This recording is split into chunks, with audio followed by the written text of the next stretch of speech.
It's been a few months since the House of the Dragons finale, The Queen Whoever Was, aired on HBO. Since then, my thoughts on the men's costumes haven't changed much, so I'm kicking off with a countdown of the top 10 most compelling men's costumes. But don't worry, I'll have a countdown of the women's costumes coming in the next few weeks. I just need a little more time to think it through. Now, in this video, I won't be including any costumes established in Season 1 by costume designer Janie Tamim. However, I'll include callbacks to Game of Thrones as they come up. So for this countdown, I'm focusing on costumes that not only stand out visually, but also enhance the storytelling and narrative. But just a heads up, there will be spoilers for House of the Dragon Season 1 and 2. And I've also added chapters, so you can skip ahead to your favorite character or costume at any time.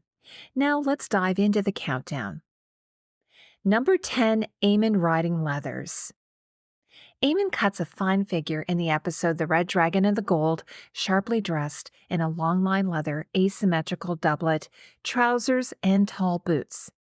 Additionally, this costume is prominently featured in the HBO marketing materials. There's no print or embossing on the leather, but the seams feature a top stitching. One thing that I didn't observe during the season is that Aemond only has one costume, as he wears his riding leathers as a top coat over his other leather doublet. While his doublet appears almost black at times, it's actually a deep moss green. The choice of color intrigued me as it's not the same dual-tone emerald of team green, but it makes sense that he wore this earthy hue when attempting to blend in with the ferns and greenery alongside Vhagar before the surprise attack. With his tailored outfit and lanky physique, to me, Aemond evokes Joffrey Baratheon. I can imagine that, like Joffrey, Aemond would have commissioned this outfit for such an important day. The asymmetry of his coat, of course, reminds me of the Lannister men, Tywin, Jaime, and Lancel. However, the epaulets of the shoulder rings are more common to Tyrion. The tooled shoulder harness, or Sam Brown belt, as I call it, is substantial and adds texture to the smooth leather jacket. And this might be a bit of tinfoil theory, but the small fireworks details on his harness bring to mind the embroidery on Helena's stomacher. Unlike Aegon, whose hair has this just-out-of-bed look, Aemond appears to be equally fastidious in the grooming of his smooth, long white locks, washing, brushing, and likely setting his hair with the most expensive pomade in all of King's Landing. Aemond's look is finished off with a matching leather eye patch and leather gauntlets. After all, a prince must keep his hands clean when doing the dirty work. Aemond also carries a short sword with an octagonal pommel on his belt and a sword which he draws when Sir Criston Cole happens upon him. The weapons were created for the show by armorer Tim Lewis. In the follow-up episode, having taken the cat's paw dagger from Aegon as he lies near dead, Aemond adds this weapon to his sword belt. All in all, he makes a great villain, and I'm looking forward to seeing where they take his character in Season 2. Number 9, Corlys, Velaryon, Gambeson, and Gown. Corlys has taken a bit of a backseat this season, as we've been introduced to many new characters. But despite this, I was delighted to see him in a new costume for Season 2, something befitting one of the wealthiest men in Westeros. The quality of the costume is evident, and you can hardly tell there's been a change in costume designer, as it looks like it would come from the same closet of clothes. Like Alan and Adam of Hull, the sea snake is dressed in blue, the palette assigned to House Velaryon in House of the Dragon. Corlys dons a blue shirt at the top of the episode Regent, and like Daemon's, his shirt features a beautiful honeycomb smocking detail on the sleeves. While House Velaryon's heraldry in the books features a silver seahorse on a sea green ground, the show leans more heavily into the maritime blue. His gambeson, like Adam Velaryon's, is quilted with detachable sleeves. Arya Stark, among others, had a similar style where their sleeves and doublet are bound with leather and laced together through metal grommets. The quilting detail on the body and sleeves of the doublet reminds me of the quilting on Sweet Robin Arryn from Game of Thrones. And his asymmetrical gambeson is bound with leather and closed with leather fasteners and gold buckles. A silver seahorse crest is featured prominently on the front of his gambeson, and his sleeveless overgown, worn in the episodes The Red Sewing And the queen, whoever was, has a wide band of dark blue Persian lamb, while his leather belt is decorated with silver shell mounts. And Corlys' wig, like all wigs this season, is much improved. Number 8, Oscar Tully Leather Scale Armor. Oscar Tully, heir of the Riverlands, is first introduced in the episode The Red Dragon and the Gold when he meets Daemon. He wears his house armor, featuring leather scales on his shoulder, reminiscent of those worn by Catelyn Stark's brother Edmure and her uncle Brynden Blackfish Tully.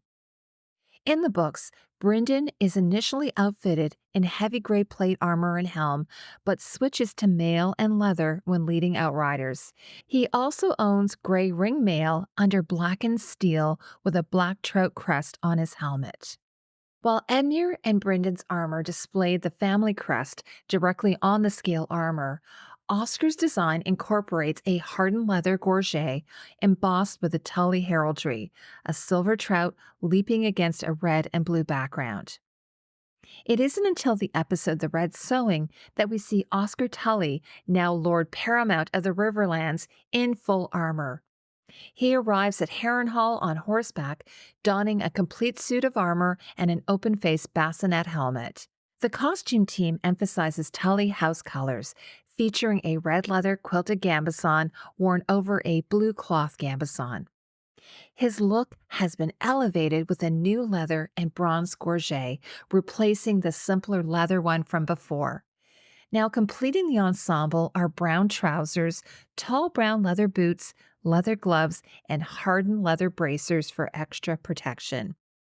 And the fish scale motif is embossed on his gorget and arm guards. Meanwhile, his great sword, almost as tall as he is, rests in a sword belt at his side. Number 7, Simon Strong Velvet Gown. Sir Simon Strong, the Castellan of Harrenhal and a fan favorite from Season 2, is portrayed by the acclaimed English theater actor Sir Simon Russell Beale. Known for bringing a sharp wit to the role, Simon also stood out for his luxurious wardrobe. Introduced in the episode The Burning Mill, Sir Simon's costume was designed with Harrenhal's historical significance in mind, featuring a slightly earlier silhouette than the one seen in King's Landing. Costume designer Caroline McCall said that she collaborated with production designer Jim Clay to create this vision. The design team developed a color palette for Harrenhal that would contrast its dark, crumbling setting. Purple, a royal hue, and a blend of House Strong's red and blue, was chosen as a striking representation of Simon's character.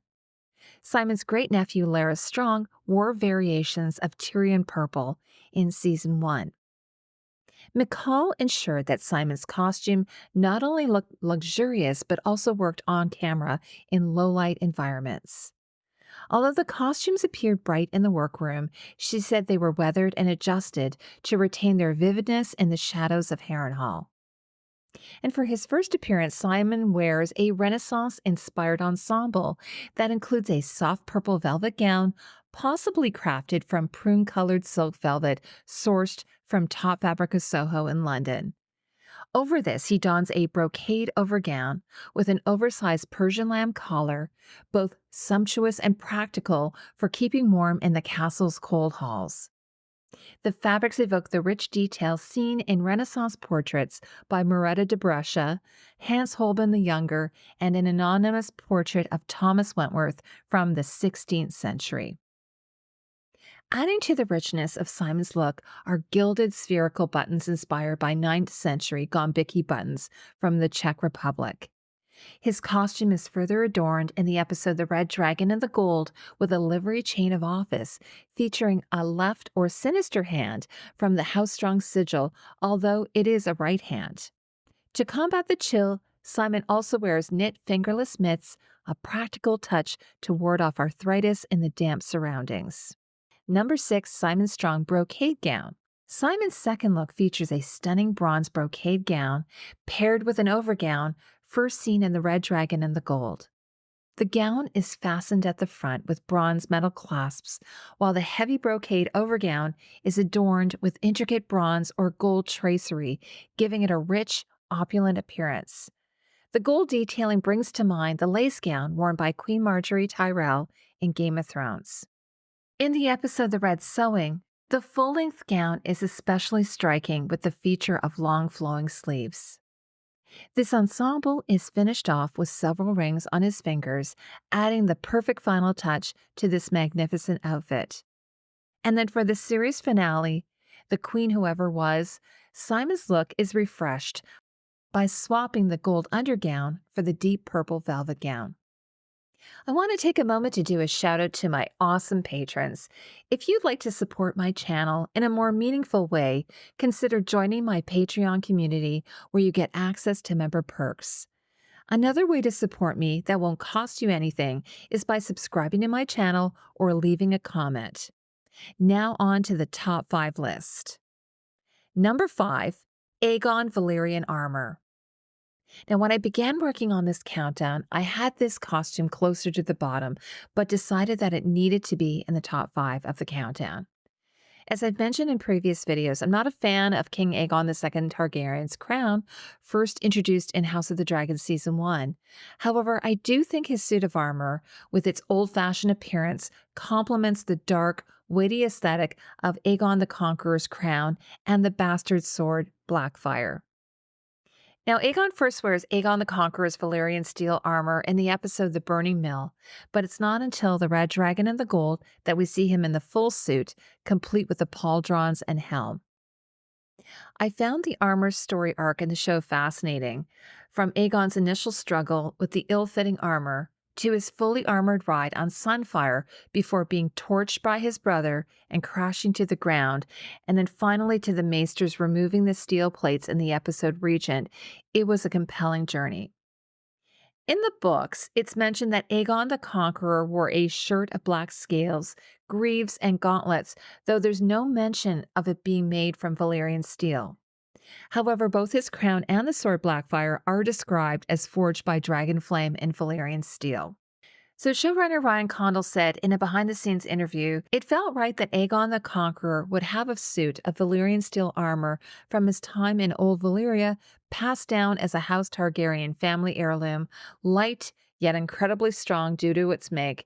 We see him having this ancient armor that's probably been pulled out of some dusty corner of the armory being fitted to him. And the Caroline McCall described the armor as having a slightly brutalist feel to it in terms of the lines, adding that it's all meant to fit within the aesthetic of Old Valyria and the dragons. But practicality was also key.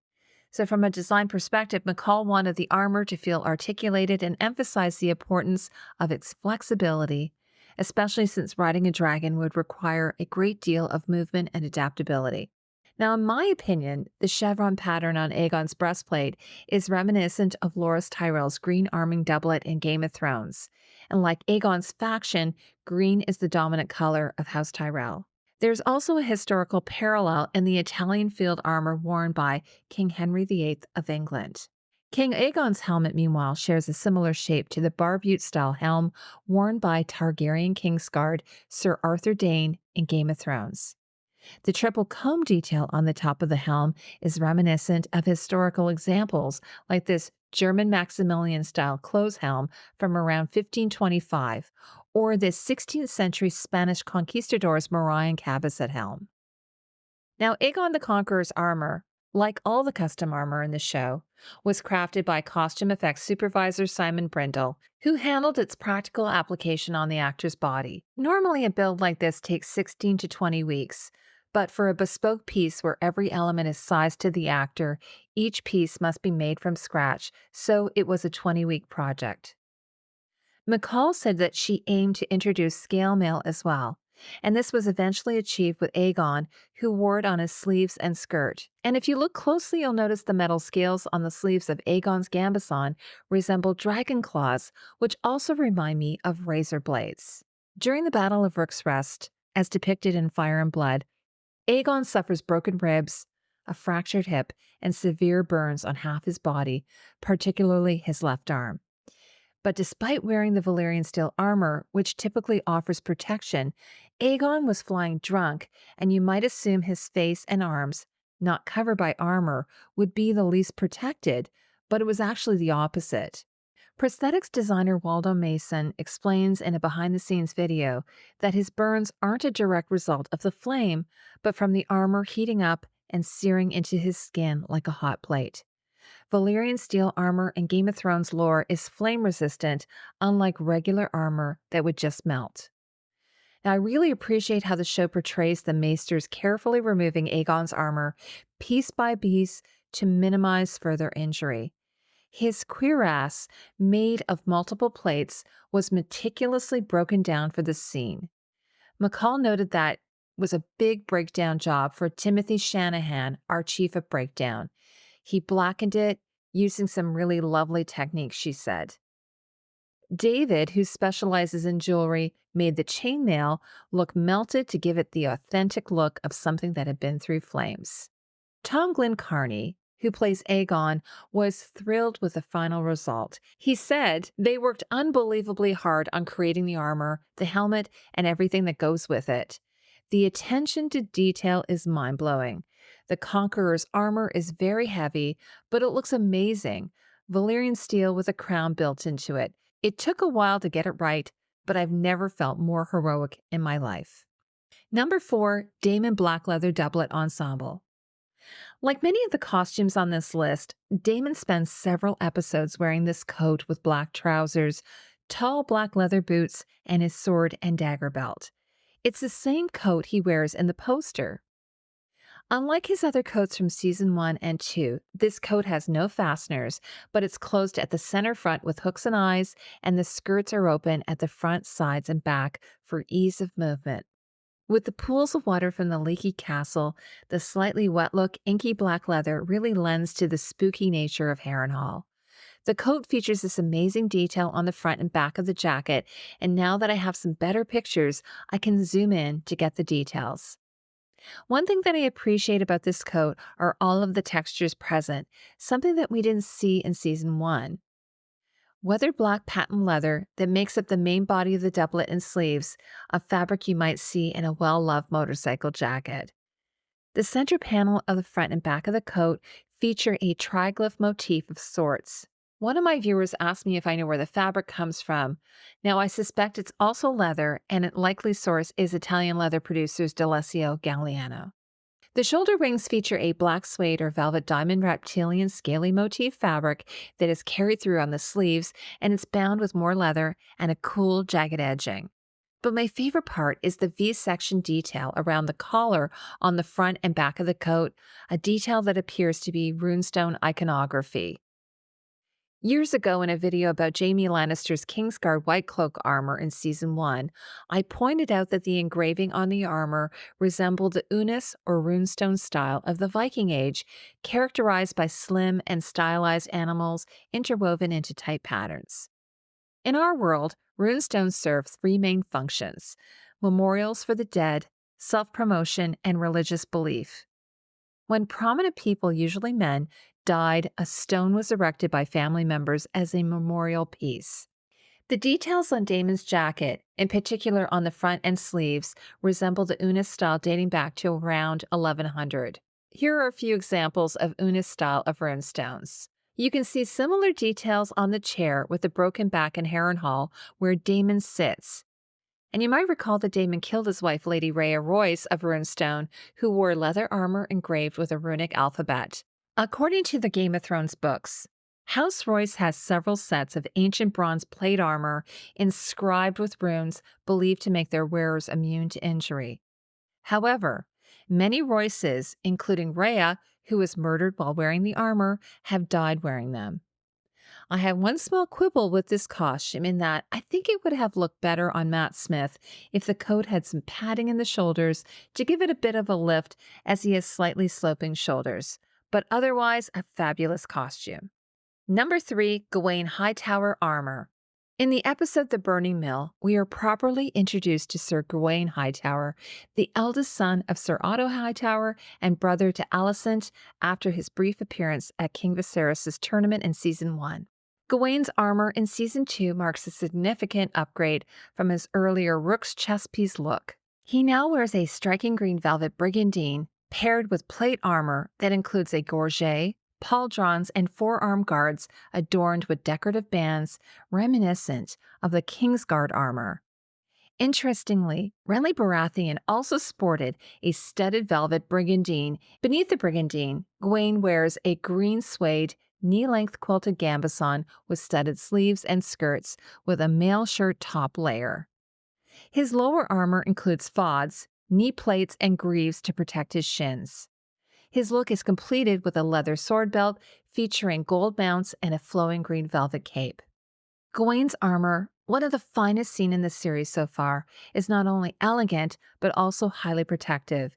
It clearly signifies his loyalty to his house while also reflecting his wealth and status as a member of one of Westeros' most ancient, powerful, and affluent houses. The Hightower sigil, a white stone watchtower topped with a green flame, appears prominently on his gorget. The same sigil is also worn by Hightower men-at-arms, such as those seen standing behind Alicent and Helaena at the funeral.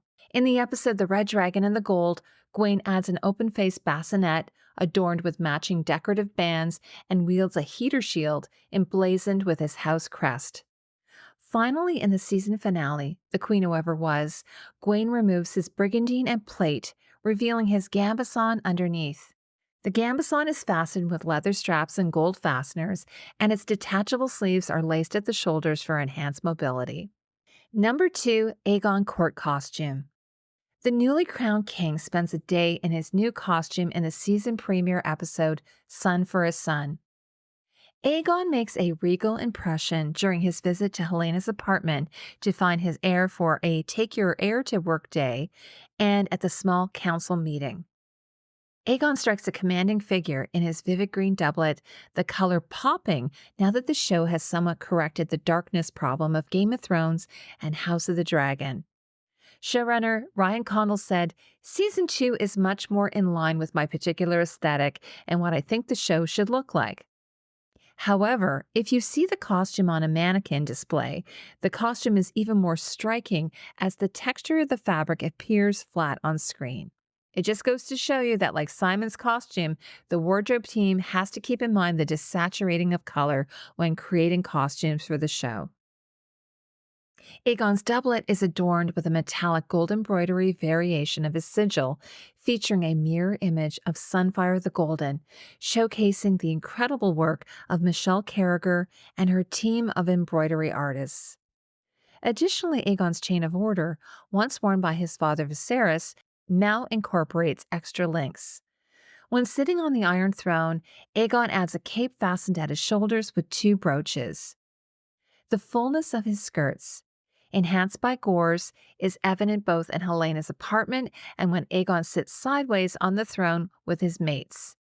Despite being dyed green, the gore fabric appears to be the same Targaryen brocade used to line King Viserys' cape during the hunt in Season 1 and Rhaenyra's gold fealty cloak.